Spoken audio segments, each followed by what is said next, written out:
fellow Americans, this is Liberation Day. Waiting for a long time.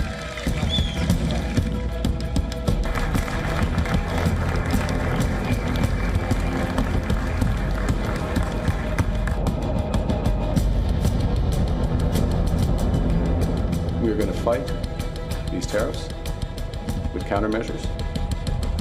Trade war is bad for working people. This is an extraordinary day for the world economy.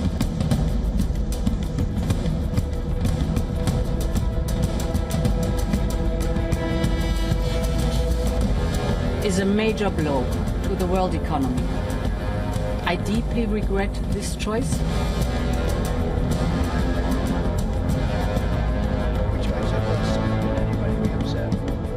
They will be, because we never charge anybody anything. Now we're going to. European Union, they're very tough, very, very tough traders. U.S. President Donald Trump has fired the first shots in a sweeping new trade war. He has imposed brutal tariffs that threaten to upend global markets. At the heart of it, a universal 10% tariff on all imports into the U.S. for everyone, as well as higher duties on several countries, particularly in Asia. These measures risk dismantling entire business models for thousands of companies, factories, and entire countries in a way. It's the biggest upheaval in global trade norms since World War II. Is this merely a negotiation tactic, or is there more to it? The U.S. administration suggests it's a strategy to fund planned tax cuts. As the world reeled under Trump's tariff moves, the U.S. president said, and I'm quoting, "The operation is over, the patient lived and is healing.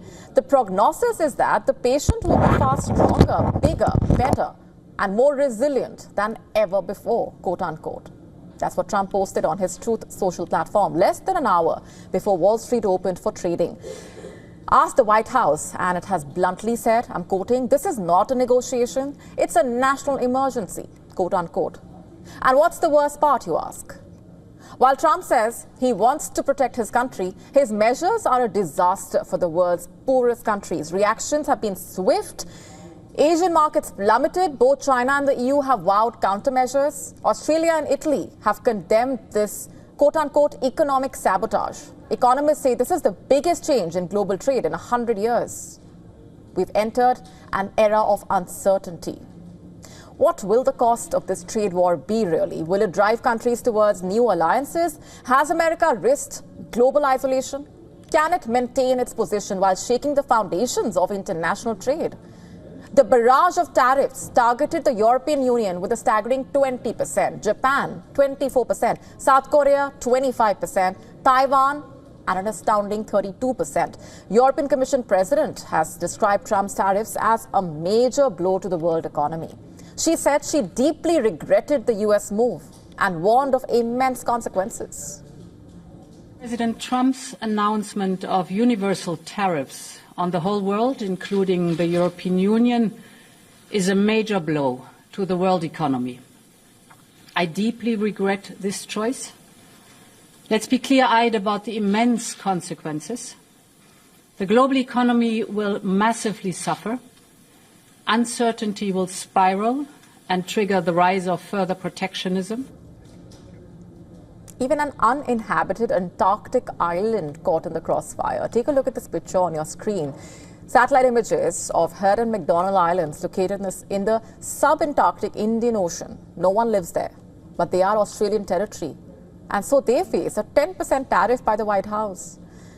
Among the most baffling decisions, in a way, is the hefty 29% tariff on Norfolk Island, a tiny Australian outpost that's located just about 600 miles off the coast of eastern Australia.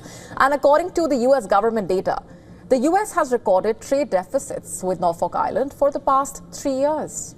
This tiny island now shares a list with global giants like China, the EU, even though it has negligible manufacturing capacity. That's not all. Cambodia was slapped with Asia's highest tariff rate of 49%. You know how much the average Cambodian earns a day? Around $6.65. That's less than a fifth of the global average. Madagascar, which is one of the world's poorest countries, was hit with a rate of 47%. Bangladesh hit with 37%. Laos was hit with a 48%. Southern African nation of Lesotho was hit by a 50% tariff. And in Myanmar, which is still coming to terms with the devastating earthquake last week, was hit with a 45% duty. No wonder economists are questioning the fairness of America's tariff calculations, given its oversized impact on the poorest countries in a way. And Trump says he wants to get the U.S. trade deficit back to zero. But it's truly a total rewiring of the global economy. Tariffs at this scale on Asia will hike prices of clothes, toys, electronics much more quickly. The question is, how is the rest of the world responding? And what lies ahead? What's next? A messy global trade war, it seems.